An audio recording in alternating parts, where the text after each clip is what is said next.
Hi friends, ಇವತ್ತು ನಾನು ತೊಂಡೆಕಾಯಿ ಪಲ್ಯ ಮಾಡ್ತಾಯಿದ್ದೀನಿ. 2 ಗೆಡ್ಡೆ ಈರುಳ್ಳಿ ಹೆಚ್ಕೊಂಡಿದ್ದೀನಿ, 4 ಮೆಣಸಿಕಾಯಿ ತೊಗೊಂಡಿದ್ದೀನಿ, 1/4 kg ತೊಂಡೆಕಾಯಿ ಉದ್ದಕ್ಕೆ ಕಟ್ ಮಾಡ್ಕೊಂಡಿದ್ದೀನಿ. ಇವಾಗ ಅದಕ್ಕೆ ಒಗ್ಗರಣೆ ಹಾಕತ್ತೀನಿ. ಹಾಯ್ ಫ್ರೆಂಡ್ಸ್, ಇವಾಗ ತೊಂಡೆಕಾಯಿ ಪಲ್ಯಕ್ಕೆ ಒಗ್ಗರಣೆ ಹಾಕತ್ತಾ ಇದ್ದೀನಿ. ಇವಾಗ ಸ್ವಲ್ಪ ಆಯಿಲ್ ಹಾಕತ್ತೀನಿ ನಾನು. ಅದಕ್ಕೆ ಸ್ವಲ್ಪ ಸಾಸಿವೆ ಹಾಕತ್ತೀನಿ ಒಗ್ಗರಣೆಗೆ.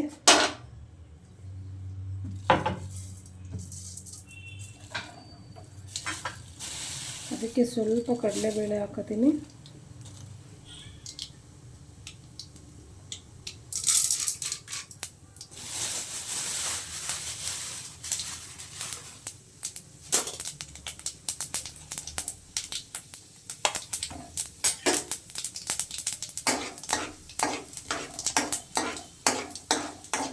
ಸ್ವಲ್ಪ ಕಡಲೆಬೇಳೆ ಕೆಂಪುಗಾಗಿ ಕಲರು ಚೇಂಜ್ ಆಗಿದೆ.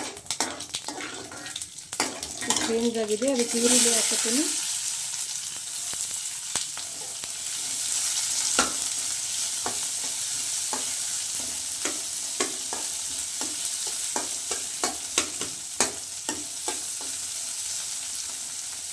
ಅದಕ್ಕೆ ಇವಾಗ ಹಸಿಮೆಣಸಿನಕಾಯಿ ಹಾಕತ್ತೀನಿ.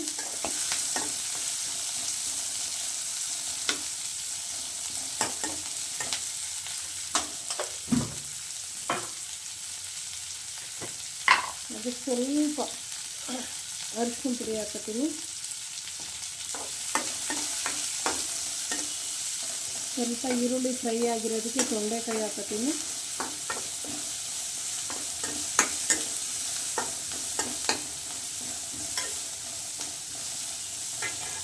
ಇವಾಗ ಅದಕ್ಕೆ ಕಟ್ ಮಾಡಿಟ್ಟಿರೋ ತೊಂಡೆಕಾಯಿ ಹಾಕ್ತಾ ಇದ್ದೀನಿ. ಸ್ವಲ್ಪ ನೀರು ಹಾಕಿದರೆ ಸಾಕು ಬೇಯಕ್ಕೆ.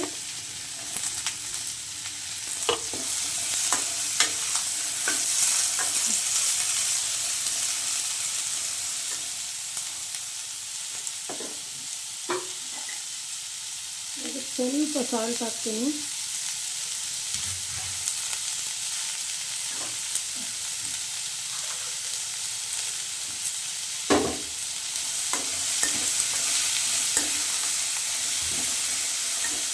ಇವಾಗ ಸ್ವಲ್ಪ ನೀರು ಹಾಕಿ ಒಂದು 10 ನಿಮಿಷ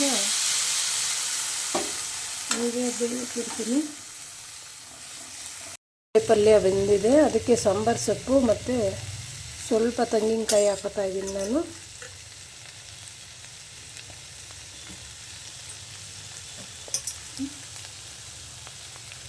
ಇವಾಗ ತೊಂಡೆಕಾಯಿ ಪಲ್ಯ ರೆಡಿಯಾಗಿದೆ.